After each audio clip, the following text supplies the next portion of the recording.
नमस्कार, सी न्यूज़ भारत देख रहे हैं आप। मैं हूं अखिलेश पांडे। वक्त हो चुका है न्यूज़ बुलेटिन का। इस बुलेटिन में पहली खबर बांका से है, जहां पुरानी रंजिश के चलते वृद्ध के साथ हुई मारपीट, इलाज के दौरान वृद्ध की हुई मौत। आगे खबर बक्सर से है, जहां घर के पास किराना दुकान पर सामान खरीदने गया एक 13 वर्षीय बच्चा हुआ लापता। 2 दिनों से तलाश में जुटी पुलिस। साथ ही अगली खबर धार से है, जहां पैसों को 3 गुना करने का लालच देकर चिट फंड कंपनी ने लाखों रुपए का किया घोटाला। और भी तमाम खबरों पर आइए विस्तार से करते हैं चर्चा। खबर औरैया से, जहां जनपद औरैया के ही नहीं बल्कि संपूर्ण देश में 3 जनपद इटावा, औरैया और जालौन की सीमा पर स्थित 5 नदियों के संगम पवित्र वचननाथ धाम पर मां कर्णावती मंदिर पर इस समय 31 कुंडीय सशत चंडी यज्ञ का आयोजन चल रहा है, जिसमें सेंगर वंश के कुल की संपत्ति करने वाले श्रृंगी ऋषि महाराज की भव्य मूर्ति की स्थापना भी होगी।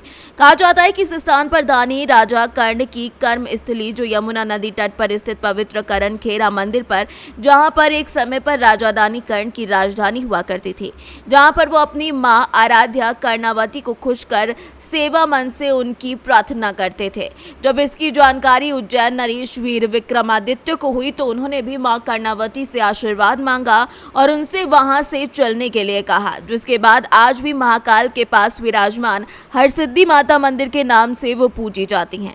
इस आयोजन को मां कर्णावती दरबार को पुनः जागृत करने वाले परम विभूषित संत महाराज बजरंग दास के शिष्य शंकर दास द्वारा बड़े ही कर्मकांडी विद्वानों ब्राह्मणों के द्वारा भव्यता के साथ कराया जा रहा है, जिसमें रामलीला के आयोजन में क्षेत्र में जनता द्वारा अपार जनसमूह भी देखा जा रहा है। औरैया से सी न्यूज़ संवाददाता अभिषेक की रिपोर्ट। खबर औरैया के दिव्यापुर से है, जहां फफूंद मार्ग श्री विष्णु धाम पर श्री राम कथा का आयोजन किया गया है। जगत गुरु राम स्वरूपाचार्य पीठाधीश्वर कामतानाथ मंदिर चित्रकूट द्वारा इस कथा को सुनाया जा रहा है। राम कथा को सुनने के लिए भारी संख्या में भीड़ एकत्रित हो रही है। जगत गुरु राम स्वरूपाचार्य ने बताया कि हर घर में रामायण ग्रंथ और हर गांव में संत का होना बहुत जरूरी है। भारत की सनातन संस्कृति आज भी गांवों में देखने को मिलती है। हर माता बहन अपने सर पर पल्लू डालकर रहती है और पुरुष भी माथे पर तिलक लगा कर रहते हैं। औरैया से सी न्यूज़ संवाददाता अभिषेक मिश्रा की रिपोर्ट। खबर बांका से है, जहां आनंदपुर ओपी थाना क्षेत्र के पूर्वी कटस्करा पंचायत अंतर्गत पिंडरा गांव के 55 वर्षीय रेवा राय की मौत इलाज के दौरान हो गई। जानकारी के मुताबिक रेवा राय 29 मई सोमवार को गांव के ही लूटन राय पत्नी जुलेबिया देवी द्वारा किसी विवाद में मारपीट से घायल हुए थे, जिसे लेकर जख्मी रेवा राय ने उपरोक्त दोनों के विरुद्ध आनंदपुर ओपी थाना के आवेदन देकर गुहार लगाई थी, लेकिन आनंदपुर ओपी अध्यक्ष द्वारा आवेदन पर कोई कार्यवाही नहीं की, जिसके बाद पीड़ित का इलाज एक प्राइवेट क्लिनिक पर कराया जा रहा था। जहां कोई सुधार नहीं हुआ तो उसके परिवार वाले घर ले आए और बाद में उसकी मौत हो गई। इस घटना की जानकारी होते ही चांदन सीओ प्रशांत शाडल घटना स्थल पर पहुंचे और दोषियों के विरुद्ध कार्रवाई करने की बात कही। साथ ही साथ मौके वारदात से आनंदपुर ओपी अध्यक्ष को फोन करके अवगत कराया गया। सूचना पाते ही वो भी अपने बल के साथ पहुंचे और शव को पोस्टमार्टम के लिए भिजवा दिया गया है। से क्षेत्र का मुखिया जी हैं और ये घटना घटा, इस समय कुछ जानना चाहते हैं क्या हुआ था इनके साथ में? ये लोग आपस में मारपीट किया था। अच्छा, तो मारपीट हुआ तो इनका केस थाना में दर्ज हुआ। पहले हुआ था, दिया आवेदन, उसमें कोई सुनवाई नहीं हुआ। फिर हम लोग बहुत रिक्वेस्ट किए थाना प्रभारी को, तो बाद में केस लिया। लेकिन इनका शायद भीतरघात मारपीट बहुत ज़्यादा हुआ है, इसके कारण इनका मृत्यु हो गया। आवेदन देने के बाद कोई छानबीन हुआ था कि नहीं? नहीं, कोई छानबीन नहीं हुआ।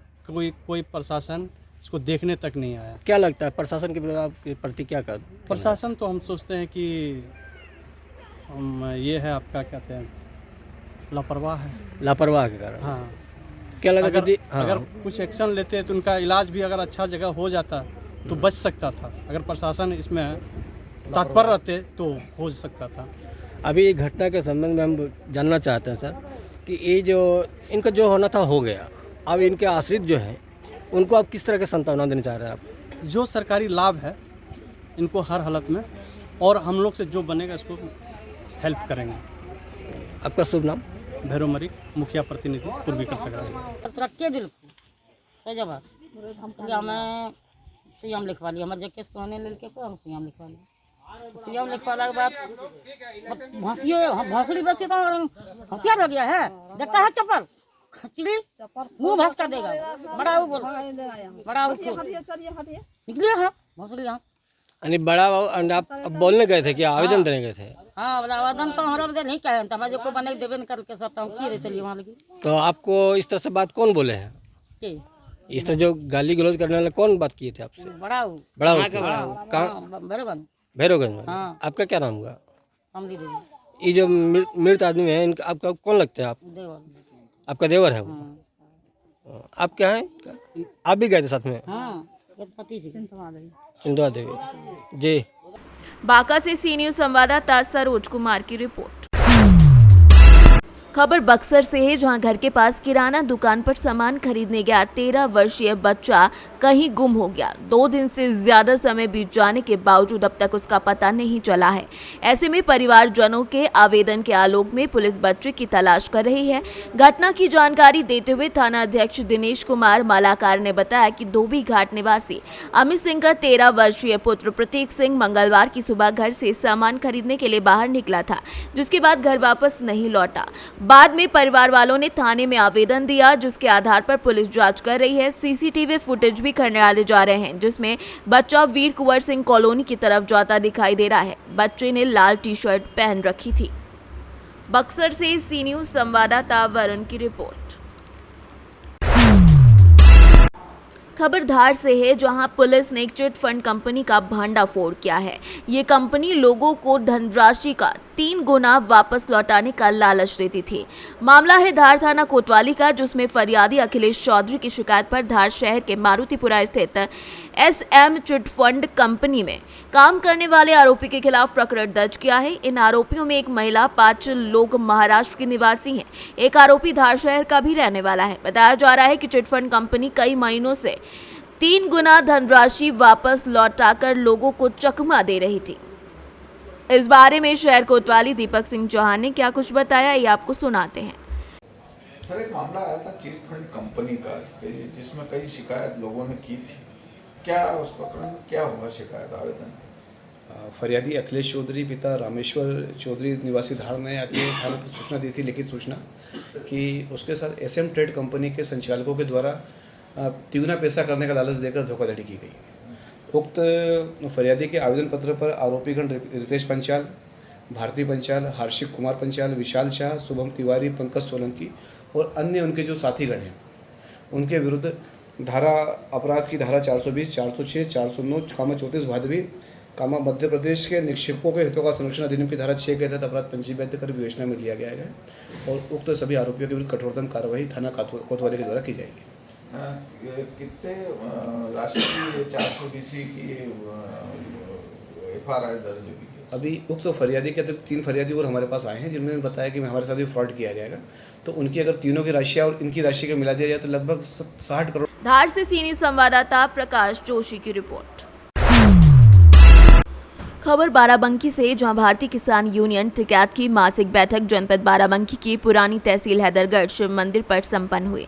बैठक की अध्यक्षता ब्लॉक अध्यक्ष हैदरगढ़ डॉक्टर हरिराम पाल ने की। बैठक में मुख्य रूप से हरिद्वार में 16, 17, 18 जून को होने वाली किसान महापंचायत की तैयारियों और प्रत्येक माह की 15 तारीख को रक्तदान, मीटर रीडिंग, किसानों के ट्यूबवेलों का बिल पूर्णतः माफ किए जाने और गोमती नदी, चकौरा, सिंगागढ़ घाट पर तत्काल पीपा पुल बनाए जाने को लेकर विस्तृत चर्चा की गई। सिंगागढ़ घाट पर पुलिस को लेकर किसानों ने SDM हैदरगढ़ सुमित महाजन राजेश को एक ज्ञापन सौंपते हुए कहा कि समय रहते अगर पुल का निर्माण नहीं हुआ तो सभी किसान उसी घाट पर अनिश्चितकालीन जल सत्याग्रह करेंगे, जिसकी जिम्मेदारी शासन प्रशासन की होगी। जिस पर SDM ने विश्वास जताते हुए कहा कि जैसे ही सिल्हौर घाट पर बने नवनिर्मित पक्का पुल पर उद्घाटन होता है, वैसे ही तत्काल पीपा पुल शिफ्ट करा दिया जाएगा। इस मौके पर जिला उपाध्यक्ष महेंद्र प्रताप सिंह, लायक राम यादव, तहसील अध्यक्ष अशोक सिंह सहित सैकड़ों किसान उपस्थित रहे। बाराबंकी से सी न्यूज संवाददाता महेंद्र प्रताप सिंह की रिपोर्ट। खबर मध्य प्रदेश के मंदसौर जिले से है, जहां शामगढ़ तहसील के खजेड़िया गांव में धीरेन्द्र कृष्ण शास्त्री की 4 दिवसीय कथा का आयोजन मध्य प्रदेश के पर्यावरण मंत्री हरदीप सिंह के तत्वावधान में किया गया। कथा के तीसरे दिन नीमच जावरा संसदीय क्षेत्र के सांसद सुधीर कुमार गुप्ता, गरोठ मंडल अध्यक्ष राजेश सेठिया, भाजपा जिलाध्यक्ष नाना लाल पटोलिया, प्रियंका गोस्वामी समेत कई दिग्गज भाजपा पदाधिकारी नेताओं ने कथा में शिरकत की। करीब 4 लाख बागेश्वर धाम के भक्तजनों ने कथा का श्रवण किया। धीरेन्द्र शास्त्री की कथा 6 जून को जल कलश यात्रा के साथ प्रारंभ हुई। कथा के अंतर्गत भव्य शोभा यात्रा निकाली गई, जिसमें पंडित धीरेन्द्र कृष्ण शास्त्री का श्रद्धालु भक्तजनों द्वारा माल्यार्पण और पुष्प वर्षा कर भव्य स्वागत किया गया। राजस्थान के बकानी से सी न्यूज संवाददाता रमेश चंद्र शर्मा की रिपोर्ट। खबर यूपी के जनपद रायबरेली से है, जहां भदोखर थाना क्षेत्र में लेखपाल के ऊपर हुए हमले को लेकर प्रशासन अलर्ट मोड में आ गया है, जहां जिला प्रशासन ने बुलडोजर की मदद से हो रहे अवैध अतिक्रमण को नस्ते नाबूद कर दिया और साथ ही साथ ये संदेश भी दे दिया कि अवैध निर्माण किसी भी रूप में बर्दाश्त नहीं किया जाएगा। पूरा मामला भदोखर थाना क्षेत्र के खनुवा गांव का है, जहां पर अवैध निर्माण को रोकने गए लेखपाल के ऊपर भूमाफियाओं ने जानलेवा हमला कर दिया। रायबरेली से सी न्यूज संवाददाता मृदुलेश त्रिपाठी की रिपोर्ट। खबर यूपी के जनपद रायबरेली से, जहां उत्तर प्रदेश परिवहन विभाग की बस में उस समय हड़कंप मच गया जब कंडक्टर और महिला के बीच टिकट मांगने की बात को लेकर बहस होने लगी और देखते ही देखते बस में मारपीट होने लगी। महिला लालगंज से सेमरी के लिए बस में बैठी थी। इसी क्रम में बस में सवार यात्रियों से जब बात की गई तो उन्होंने बताया कि पहले हाथ उस महिला यात्री ने ही उठाया था और कंडक्टर ने विरोध करते हुए महिला से मारपीट की। हालांकि दोनों के बीच झगड़ा क्यों हुआ, इस बात का पता नहीं चल पाया है। क्या नाम है? सुमित्रा मिश्रा। क्या हुआ है? पहले वो पता नहीं काहे लिए बकवास है, इसको नहीं जानते, लेकिन पहले वो लड़की और औरत ने उसको कंडक्टर को बहुत पिटाई किया और जो वो मारा तो वो कुछ नहीं बोला। अब चुप्पे सहेली औरत के नाते, और जो वो मारने लगा तो वीडियो बनाने लगे, रोने लगी। तो दोनों में मारपीट हुई? हाँ, पहले वो नहीं मारा था, बहुत बेचारे पर जो आगे पीछे तो मारने लगी, मातारी बिटिया जुट गया तो अपनी जान बचाने के लिए मारा। हाँ, पैर से मारा, उसे मारा तो पा कर। कहाँ से आ रही हैं आप लोग? अभी पूरी पता ना पूछो भैया, हम रायबरेली जा रहे हैं। बुजुर्ग को बात मानी जाए। कैसे लड़ाई हुई दादी? यही जगह रही ढेर जगह। अपना पहले महिला ने पहले मारा? हाँ, यही मारे लड़कियां दुइनों मारे लगी। किसको मारा? वही औरतिया। किसको मारा? कंडक्टर का। रायबरेली से सी न्यूज संवाददाता मृदुलेश त्रिपाठी की रिपोर्ट। खबर सिद्धार्थनगर से है, जहां भाजपा के प्रदेश अध्यक्ष भूपेंद्र चौधरी का जिले में आगमन हुआ। जिले में पहली बार प्रदेश अध्यक्ष के आगमन पर भाजपा के वरिष्ठ नेताओं और कार्यकर्ताओं ने जोरदार स्वागत किया। मुख्यालय के लोहिया कला भवन में आयोजित प्रबुद्ध सम्मेलन में प्रदेश अध्यक्ष भूपेंद्र चौधरी समेत राज्यसभा सांसद कृष्णलाल पवार, एमएलसी सुभाष यादवांश, क्षेत्रीय अध्यक्ष सदानंद राय समेत भारी संख्या में भाजपा के वरिष्ठ नेता और प्रबुद्ध जन शामिल हुए। इस दौरान प्रदेश अध्यक्ष ने कार्यकर्ताओं को पार्टी के प्रति सेवा भाव को लेकर निर्देश दिया और खुद का उदाहरण भी दिया। वो जमीन में कभी कोई चुनाव नहीं जीते, लेकिन फिर भी पार्टी ने उन्हें कार्यकर्ता के रूप में बढ़ चढ़कर सम्मान दिया है। वहीं मीडिया से बात करते हुए प्रदेश की घटना को लेकर उन्होंने क्या कुछ कहा, आइए आपको सुनाते हैं। निश्चित रूप से सरकार ने बहुत तत्परता के साथ माननीय मुख्यमंत्री जी के निर्देश पर एसआईटी का गठन किया और एक निश्चित समय अवधि में सब रिपोर्ट आ जाएगी। रिपोर्ट के आधार पर सरकार कार्रवाई करेगी। संजीव जी का उत्तर प्रदेश के बड़े अपराधी हुए, उनके बहुत लोगों से हो सकता है दुश्मनी हो, कोई और कारण हो, तो सरकार सारे कारणों की, सारी परिस्थितियों की जांच कराकर। सिद्धार्थनगर से सी न्यूज संवाददाता धर्मेंद्र की रिपोर्ट। फिलहाल के लिए इस न्यूज़ बुलेटिन में बस इतना ही। देश दुनिया की तमाम खबरों के लिए देखते रहें सी न्यूज़ भारत। हर खबर आपके साथ, आपके हाथ।